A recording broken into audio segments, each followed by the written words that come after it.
Olá, a paz do Senhor Jesus. Eu sou Mili Freire e no vídeo de hoje nós vamos estudar o capítulo 7 do Evangelho de Mateus, onde Jesus continua o Sermão do Monte e aqui também ele faz a conclusão deste sermão. No capítulo 5, Jesus inicia o Sermão do Monte, no capítulo 6 ele continua e ele conclui no capítulo 7. Eu já gravei o vídeo do capítulo 5 e do capítulo 6. Eu vou deixar aqui na descrição se vocês quiserem assistir um após o outro. Jesus inicia o capítulo 7 dizendo que não devemos julgar nossos irmãos, porque da mesma forma que julgamos nossos irmãos, seremos julgados.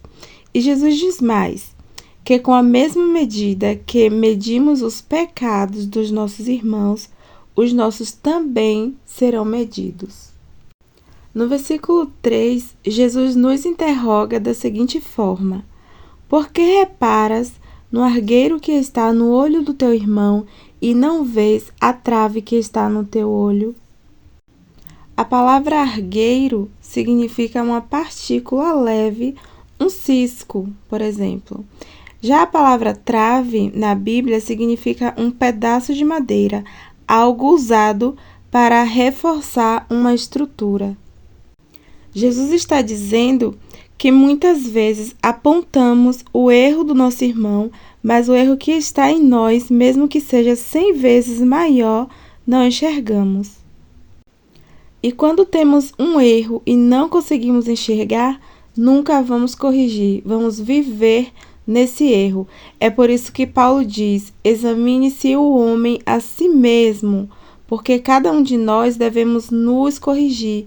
E se tiver algo errado, devemos procurar melhorar, seja com o nosso próximo ou diante de Deus.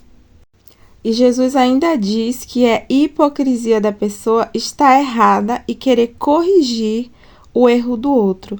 Do versículo 7 ao 12, Jesus fala sobre a oração. Ele diz que se estivermos precisando de algo e pedirmos a Deus, Ele nos ouvirá e nos concederá aquilo que pedimos. Ele diz também que aquilo que buscamos em Deus, encontraremos. Isso pode ser uma busca incessante pela presença do Senhor, é buscar o conhecimento, buscar a santidade no Senhor, é buscar pelo reino de Deus em quem temos a vitória. Aqui Jesus diz que aquele que pede, recebe, o que busca, encontra e o que bate a porta, esta porta se abre. O que você tem pedido ao Senhor? Que porta você tem batido? Você crê que Deus pode todas as coisas? Se você crê, continue exercendo sua fé, que no tempo de Deus Ele vai abrir portas, vai salvar teus filhos, vai restaurar teu casamento, abençoar a tua vida financeira e muito mais Ele tem para você. Mas você precisa se manter firme nos caminhos do Senhor. Busque primeiro o reino dos céus e a palavra de Deus diz que as demais coisas Ele nos acrescentará. Do verso 9 ao 11, ele nos deixa algumas interrogações e ele diz assim: qual dentre vós, homens, que tem um filho e esse filho lhe pedindo pão, e ao invés do pão você lhe daria uma pedra? E pedindo seu filho um peixe, no lugar do peixe lhe daria uma cobra? E olha o que Jesus diz.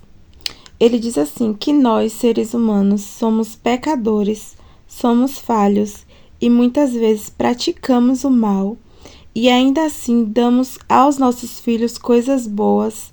Imagina nosso Pai Celestial, que é bondoso, misericordioso. Ele nos dará coisas ainda melhores. Tudo que pedimos a Deus, Ele nos concederá, mas se quisermos algo das mãos dos homens, devemos fazer algo a eles também, porque assim está escrito e esta é a lei. Do versículo 13 ao 14, Jesus fala sobre a porta estreita e a porta larga. Ele diz que devemos entrar pela porta estreita, porque larga é a porta que conduz as pessoas para a perdição, e ele afirma que muitos são os que entrarão por ela. Quando Jesus diz que muitos entrarão pela porta larga, que é o caminho da perdição, é porque essa porta não exige renúncias. Infelizmente, muitos crentes entrarão por ela, essa é a verdade. Às vezes queremos viver do nosso jeito e, ao invés de sermos moldados pela palavra de Deus, queremos moldar a palavra para encaixá-la em nossas escolhas, em nosso modo de viver. Mas precisamos pensar no grande dia do Senhor. A Bíblia diz que ninguém sabe o dia da volta de Jesus e nós devemos estar preparados se quisermos nos encontrar com o nosso Senhor. Vamos viver uma vida de obediência, uma vida de devoção a Deus. Faça de Jesus a maior prioridade da sua vida. A liberdade do mundo é engano, mas em Jesus somos livres. O nosso lugar é em Jesus. Ele é o nosso refúgio, o nosso melhor lugar. A caminhada às vezes é difícil, mas nós não estamos sozinhos. Nós temos o Espírito Santo que nos acompanha diariamente e eu estou aqui para te encorajar a não desistir. Aguenta firme que um dia estaremos com o nosso Senhor para toda a eternidade. Jesus diz que muitos entrarão pela porta larga é porque muitas pessoas preferem viver o evangelho a seu próprio modo. Muitos que se dizem cristãos estão vivendo um evangelho sem obediência, sem abdicar suas próprias vontades. As pessoas não se deixam ser moldadas pela palavra de Deus. Elas tentam mudar a verdade da palavra para que se encaixe em suas escolhas. E Jesus diz que devemos negar a nós e os nossos desejos carnais para segui-lo. O verdadeiro evangelho nos confronta, nos transforma. Não existe evangelho sem deixar as coisas velhas para trás. O evangelho de Cristo nos convida para um novo nascimento em Cristo Jesus. Nos tornamos novas criaturas. Viver o evangelho é aprender a amar Jesus, é entender que a cruz que ele carregou foi por mim, foi por você, é valorizar a dor, a angústia, a morte de Jesus e não tornar todo o sacrifício de Jesus em vão, se entregando aos prazeres deste mundo. Do verso 15 ao 23, Jesus nos fala para termos cuidado com os falsos ensinamentos, porque os falsos profetas têm vestes de ovelhas, mas interiormente são lobos devoradores. Jesus diz que por seus frutos os conheceremos. Versículo 16 diz que não se colhe uvas do espinheiro ou figos dos abrolhos. O termo abrolhos se refere a uma planta de folhas aromáticas. Na Bíblia, a palavra abrolhos é utilizada para descrever um terreno árido e infértil ou uma região coberta de espinhos.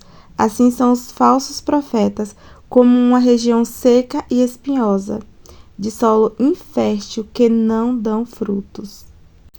Do verso 21 ao 23, Jesus nos deixa bem claro que nem todos que ele chama de Senhor entrará no reino dos céus, e muitos questionarão no dia da vinda do Senhor, que profetizavam, expulsavam demônios e faziam maravilhas, e Jesus lhes dirá: nunca vos conheci, apartai-vos de mim, vós que praticais a iniquidade. Do verso 24 ao 29, Jesus conta a parábola da casa edificada sobre a rocha e sobre a areia.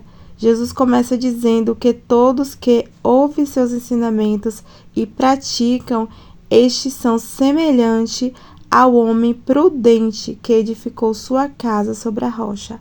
Rocha esta que é Jesus. E olha o que o versículo 25 diz: e desceu a chuva, correram rios, assopraram ventos e combateram aquela casa, porém não caiu, porque estava edificada sobre a rocha. No versículo 27, Jesus nos mostra que a casa que não está edificada nele não tem firmeza. E o versículo 27 diz assim: E desceu a chuva, correram rios, assopraram ventos e combateram aquela casa, e ela caiu, e foi grande a sua ruína. Versículo 28 e 29 diz: E aconteceu que, concluindo Jesus este discurso, a multidão se admirou da sua doutrina, porque os ensinava como tendo autoridade, e não como os escribas.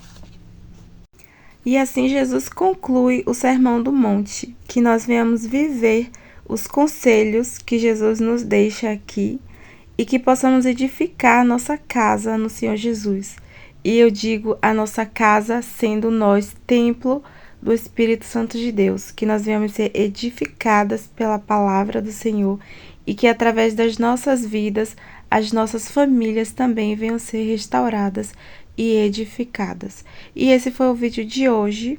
Eu espero que você tenha gostado. Se inscreve aqui no canal se tu ainda não for inscrito, curte o vídeo, deixa um comentário e compartilha com alguém. E até o próximo vídeo. Deus te abençoe.